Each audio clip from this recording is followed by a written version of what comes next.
இப்போ நம்ம பார்க்க போற ப்ராப்ளம் என்னன்னா, determine E1, E2 voltages and voltages at point X, Y and Z.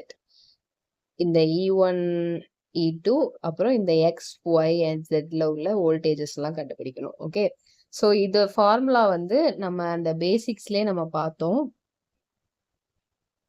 Positive terminal voltage equal to source voltage plus negative terminal voltage. Okay.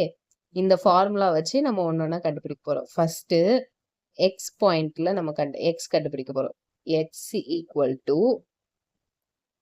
இதுல வந்து already voltage இருக்கு. இந்த பக்கம் வந்து கிரவுண்ட் பண்ணிருக்காங்கன்னா வோல்டேஜ் வந்து 0. ஸோ நம்ம இதுல இருந்து எடுக்க போறோம். மிச்சம் எல்லாமே ரெண்டு தெரியாத வேல்யூஸா இருக்கு. ஸோ நம்ம இதுல இருந்து எடுக்கிறோம்.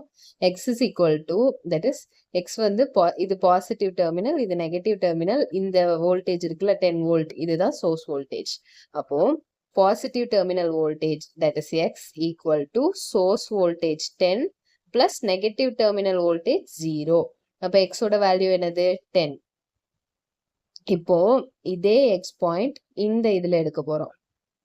இதுல வந்து ஒரு வேல்யூ 5 வோல்ட்னு ஆல்ரெடி கொடுத்துட்டாங்க. இப்போ நம்மளுக்கு எக்ஸ் வேல்யூ தெரிஞ்சுட்டு இப்போ நம்ம E1 கண்டுபிடிக்க போறோம். So positive terminal voltage that is X equal to source voltage E1 plus negative terminal voltage 5 volt. இப்போ வந்து எக்ஸோட வேல்யூ அப்ளை பண்ணிட்டா 10 equal to E1 plus 5, E1 is equal to 5 volt. அடுத்து y, இந்த y கண்டுபிடிக்க போறோம். ஏன்னா நம்மளுக்கு x வேல்யூ தெரியும், இந்த வேல்யூ தெரியும். ஸோ y கண்டுபிடிக்க போறோம். Positive terminal voltage that is y equal to source voltage 5 plus x. அந்த x தான் நம்ம 10 எடுத்திருக்கோம். So y is equal to 5 plus 10 15 volt. அப்புறம் வந்துட்டு அதே y, இங்க y வேல்யூ தெரியும், இங்க ஒரு வேல்யூ தெரியும். ஸோ இப்போ y is equal to 20 plus z. அப்போ z is equal to y minus 20. So அதை வந்து நம்ம அந்த வேல்யூ அப்ளை பண்ணி minus 5 volt. இப்போ இப்படி y equal to E2 plus 0.